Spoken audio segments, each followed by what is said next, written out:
Assalamualaikum warahmatullahi wabarakatuh. Hai teman-teman, salam sejahtera saya ucapkan kepada tutor pembimbing dan teman-teman yang menonton video ini. Perkenalkan, saya Etika Nanda Sugandi dari UPBJJ Bandar Lampung, jurusan PGSD. Di sini saya akan melakukan tugas video, yaitu tugas 3 yang berisi penjelasan tentang makna, prinsip dasar, relevansi, dan refleksi sederhana tentang 3 pilar menurut Ki Hajar Dewantara. Oke, tonton video ini sampai akhir supaya kita semua bisa paham materinya. Oke guys, di sini kita akan menjawab 4 pertanyaan. Yang pertama, apa sih makna pilar dalam konteks pendidikan sebagai tiang penguat sistem pendidikan? Yang kedua, prinsip dasar pendidikan menurut Ki Hajar Dewantara. Yang ketiga, relevansi dan tantangan penerapan 3 prinsip menurut Ki Hajar Dewantara dalam pembelajaran digital, literasi digital, karakter peserta didik dan guru. Nah, yang keempat, refleksi singkat tentang bagaimana 3 pilar tersebut dapat menjawab persoalan pendidikan nasional saat ini. Yang pertama, makna pilar dalam konteks pendidikan. Nah, makna pilar ini sendiri berarti tiang penyangga atau fondasi yang kokoh, struktural yang menopang seluruh sistem dalam pendidikan agar kokoh dan terarah. Seperti pada bangunan, kita butuh fondasi yang kuat dalam sistem strukturalnya, yang berfungsi sebagai dasar filosofis, landasan nilai dan tujuan pendidikan. Tiang penguat yaitu prinsip yang menjaga eksistensi praktik pendidikan dan pengarah, panduan bagi pendidik, peserta didik, dan institusi pendidikan. Pastinya tanpa pilar yang kuat, bangunan itu tidak akan kokoh, sama halnya seperti yang ada dalam dunia pendidikan. Tanpa dasar yang kuat dan dasar filosofis yang kokoh, pendidikan akan mudah goyah dalam menghadapi perubahan zaman. Yang kedua, 3 prinsip dasar menurut Ki Hajar Dewantara. Nah, 3 prinsip ini mengandung bahasa Jawa semua. Kira-kira kalau diartikan dalam bahasa Indonesia seperti ini. Ingarso sung tulodo yang pertama, itu artinya di depan memberi teladan. Nah, maknanya guru, pendidik, atau seorang pemimpin itu di depan harus memberikan dorongan atau contoh yang nyata sebagai figur motivasi. Yang kedua, ing madya mangun karso, di tengah membangun semangat. Guru mendampingi atau memotivasi sehingga membersamai perkembangan siswa atau seorang yang dididik. Yang ketiga, tuturi handayani, artinya di belakang memberi dorongan. Artinya, guru di belakang itu harus menjadi support system yang mendukung siswa itu punya kemandirian, sikap tanggung jawab, dan lain sebagainya. Jadi bisa disimpulkan dari 3 unsur ini, guru itu bukan sebagai peran utama dalam pendidikan. Jadi guru itu hanya sebagai fasilitator, sedangkan peran utamanya adalah peserta didik.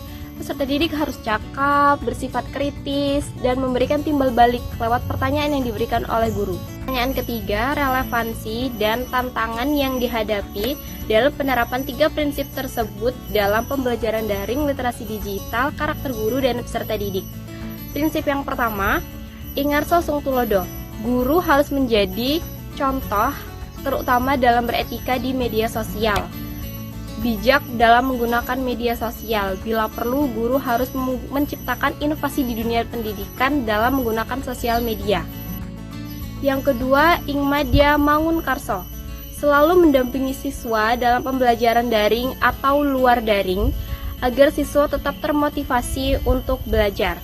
Jadi, siswa itu nggak kehilangan peran guru meskipun pembelajaran itu berjalan secara daring.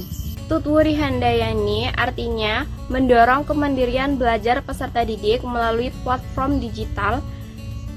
Seperti misalnya kita mengarahkan peserta didik untuk tidak hanya mencari informasi itu lewat buku cetak atau materi yang diberikan oleh guru, tapi menggunakan media sosial itu sebagai alat bantu mendukung dalam pembelajaran, mencari informasi lain selain dari yang guru berikan lewat media sosial.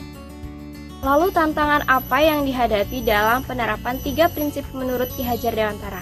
Yang pertama, dalam pembelajaran daring, interaksi antara guru dan siswa tentunya berkurang.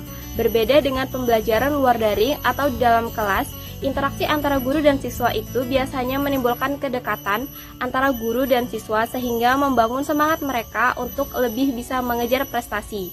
Karakter peserta didik juga mengalami tantangan nih teman-teman dalam penerapan 3 prinsip tadi, yaitu pengaruh konten-konten di media sosial perlahan mengikis nilai-nilai yang ditanamkan di sekolah. Nah jadi, karena waktu di sekolah dan di rumah itu pastinya lebih banyak di rumah, sehingga mereka mungkin kurang bisa mengontrol penggunaan media sosial. Sehingga nilai yang ditanamkan guru di sekolah itu perlahan tuh mulai kalah oleh konten-konten media sosial yang mereka tonton di rumah. Nah, dalam kondisi ini, guru dituntut bertransformasi cepat, sedangkan fasilitas yang ada kurang mendukung. Yang keempat, refleksi singkat tentang bagaimana 3 pilar tersebut menjawab persoalan pendidikan nasional saat ini. Oke, saat ini pendidikan nasional mengalami tantangan besar seperti kesenjangan kualitas antar daerah, krisis karakter yang dialami oleh anak biasanya, dan ketertinggalan kompetensi. Nah, prinsip Ki Hajar Dewantara semakin relevan karena bersifat humanis dan kontekstual, tidak terikat teknologi tertentu, melainkan pada relasi yang lumrah antara guru dan murid. Pilar ini menjawab persoalan nasional dengan menegaskan bahwa kualitas pendidikan tidak hanya soal infrastruktur dan kurikulum, tetapi soal karakter peserta didik yang mampu menjadi teladan, pendamping, dan pendorong nilai yang tidak akan hilang oleh pengaruh zaman.